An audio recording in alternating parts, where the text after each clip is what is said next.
father hears this information and announces to the world that my name is OMG.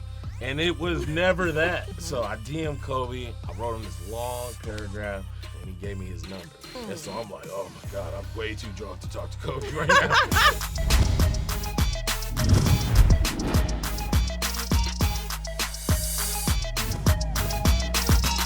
What's going on, y'all? I'm Mia Bell. We're back with another episode of BET Talks, and this time we're talking movies with legacy, okay? I'm talking about O'Shea Jackson Jr. He's in the building. Thank you. Den of Thieves 2, Pantera. Yeah. How are you? Doing pretty good. Can't complain. Probably will. Yeah. Oh, yeah, you will. I already got that energy from you earlier. Absolutely. And we're going to bring it out of you. All right, fantastic. Especially with this game that we're about to play. It's called This or That. Are you ready? Yeah. Okay. Well, I did a little research to know what you like first. Okay. Wrestling versus MMA. I gotta go wrestling. Okay, and why? They do what I do live. Right. They are doing Broadway with violence. They are away from their families for so long. There's no off season, and they have to put on every single week. It has to be different than last week. Mm-hmm. So how can you not think that's commendable? Right. That's really cool. Would you be a wrestler in your next life? Give me about a year. Yeah? Yeah. Oh. Yeah, what would your wrestling name be? I don't know. It's weird when people already know your face. They're like, that's not your name. I got to think of something. Instagram versus Twitter. Twitter. Why? Because I can only kiss my own ass so much. See, that's what I like to do. Anyway. I can only talk about how great I am so much before I start getting annoyed. Even if you go to my Instagram, I rarely post myself. I would rather post things that people can relate to or connect with. Muhammad Ali said, instead of selling myself to you, I'd rather get you to buy into you. So I would rather show people stuff that they're like, oh, he like that too? Yeah. So I'm just a regular dude. I just got a cool job. Right. Now, when it comes to legacy, and of course, the one that you are upholding, I want you to take us back. Okay. To the young O'Shea Jr. Yeah. And what you always wanted to do and where you ended up.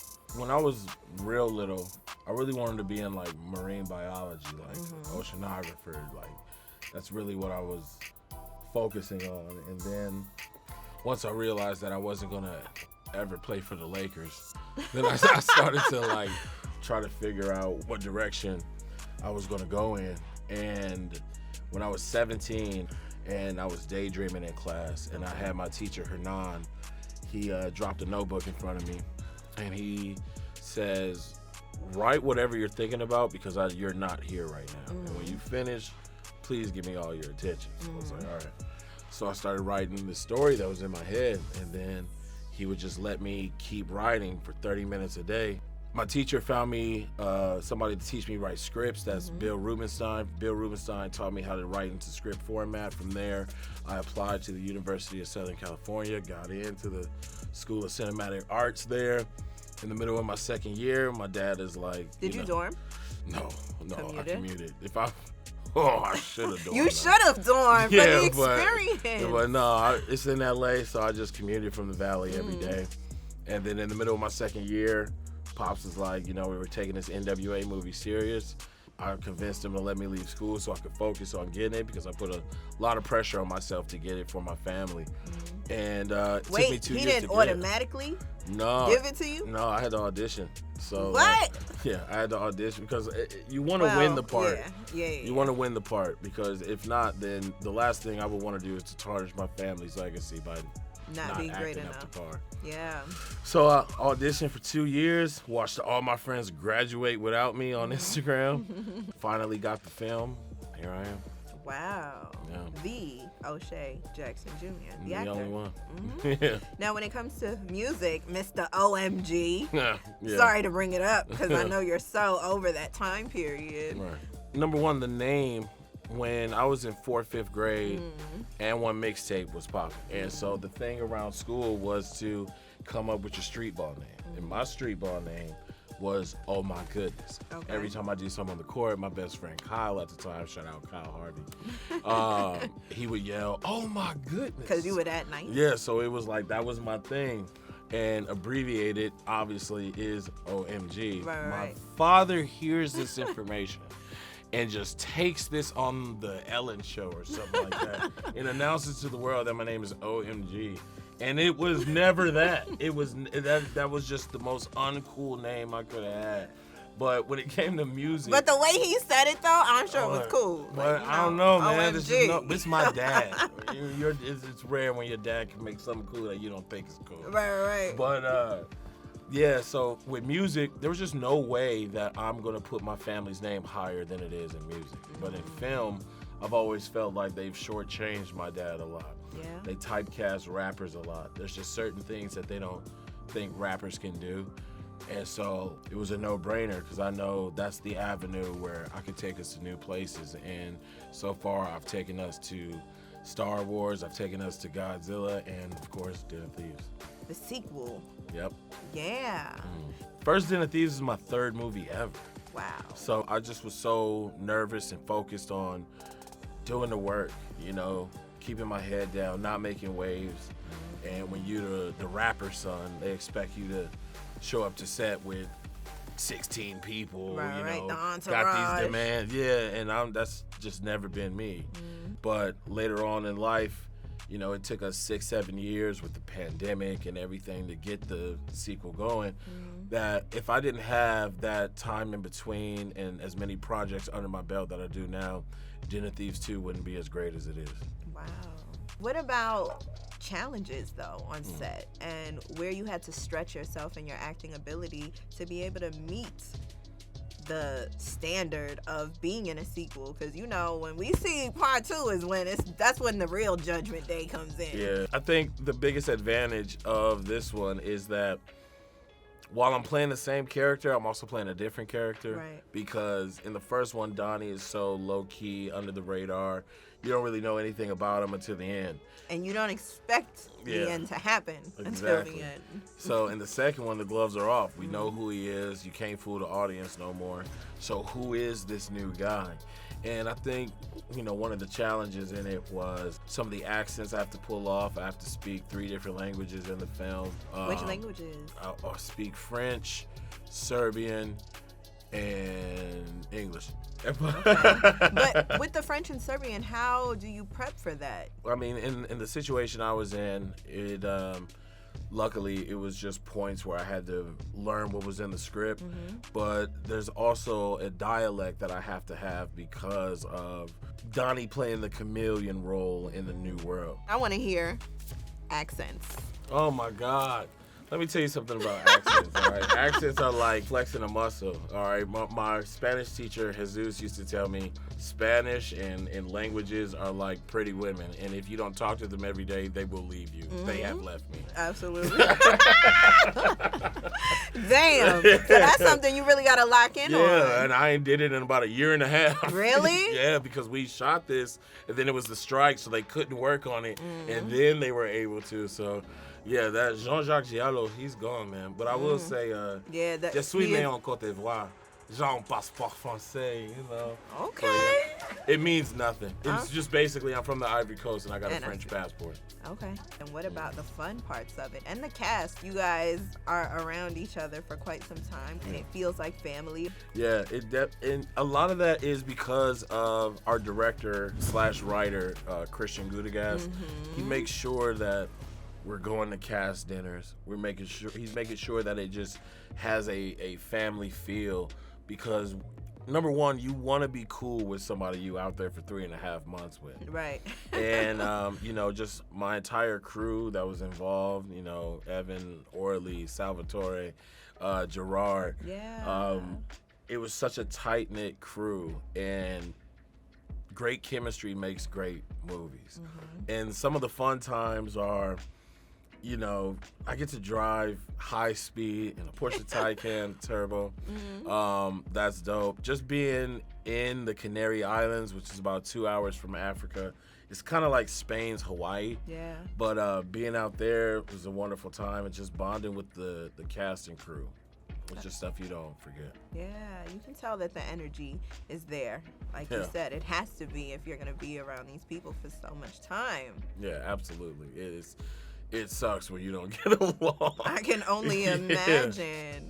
Now, what about your time to yourself? What do you spend time doing when you're not working? When I had my time off, I was probably spending it with Lucille. Mm-hmm. Lucille is the name of my PlayStation 5. Okay, so that's why they're laughing. Yeah. Because hold on now, Lucille. Lucille, that's my baby. I was waiting for you to tell me about the beautiful lady in your life. No. Until Lucille, I heard the snickering over here. Yeah. Lucille, that's my babe. She always had my back. Is it the newest? Absolutely, man. Okay. The newest PlayStation. Yeah, she just celebrated her 30th birthday. Shout out to my PlayStation, Lucille. Can't wait to see you when I get home. Okay, I know that's right, Lucille. You should be really celebrating your trajectory in this space and how you've really been able to make a name for yourself outside of the legacy that you are attached to. We give flowers on this show, by the way. Oh yeah, I'll smell the roses one day, but right now back in the day, probably 2019, this is a wild story, by the way. I love it. So 2019, I am at the crib, and I might be a little inebriated. Okay, a little something. I'm faded. Right. If you will. Uh-huh. And I felt stagnant with my career. It doesn't take a lot to make me happy. So it's easy for me to become content. Okay. And I was just like, I'm a little turned. I'm on Twitter, and I remember that my hero follows me, Kobe. Mm-hmm. Yeah. So I'm like, I'm a DM Kobe. Mm-hmm. So I DM Kobe. I wrote him this long paragraph. I'm like, I'm happy with my life, but we're not going up. We're not going down. Is there anything like you have everything, but you still want more? I need something. I need movies. I need a book. I need a motto, a mantra, something. Give me something that helped me keep going. And he gave me his number. And so I'm like, oh my God, I'm way too drunk to talk to Kobe right now.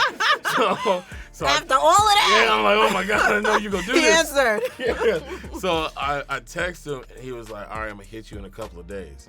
So for like 2 weeks, I'm just waiting by the phone. And then I was coming home from a table read. I'm in an Uber, and then my phone rings, and it's Kobe. And so I tell the Uber driver, I'm like, hey, can you turn the radio down? Kobe's get out calling. The car for a second. So he's like, I was like, Kobe's calling. He was like, Kobe Bryant? I was like, yeah, bro. So he looking in the mirror like while he's driving. Yeah, so I talked to Kobe, and we talked for 25 minutes. We talked about both of us having to go into our dad's footsteps and, just all the stuff that you hear when you make that decision. And I told him how I just felt like I haven't done anything. I haven't done enough. And he told me, hold on to that.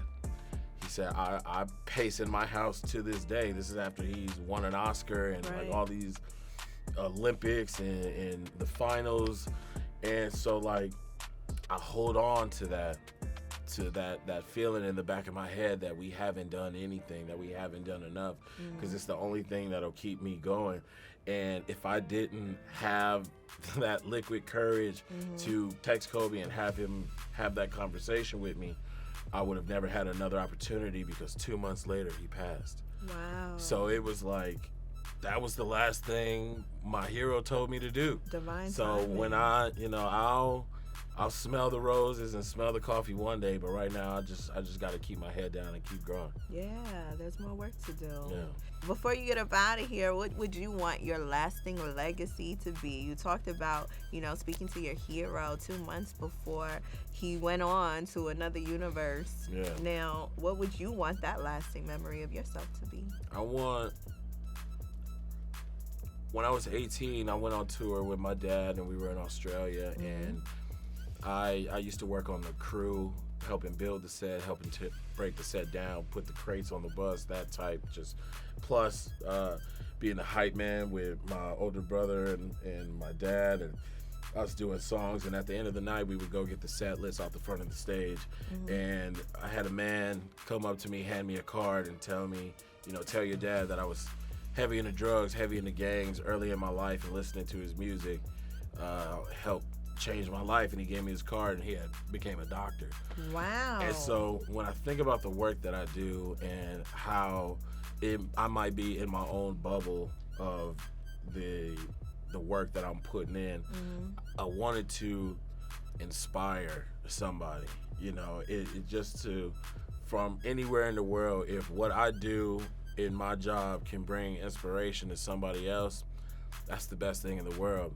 And at the end of the day, when I'm long and gone, they just gonna have to say that was a bad man. I know that's right. O'Shea Jackson Jr., y'all. You damn right.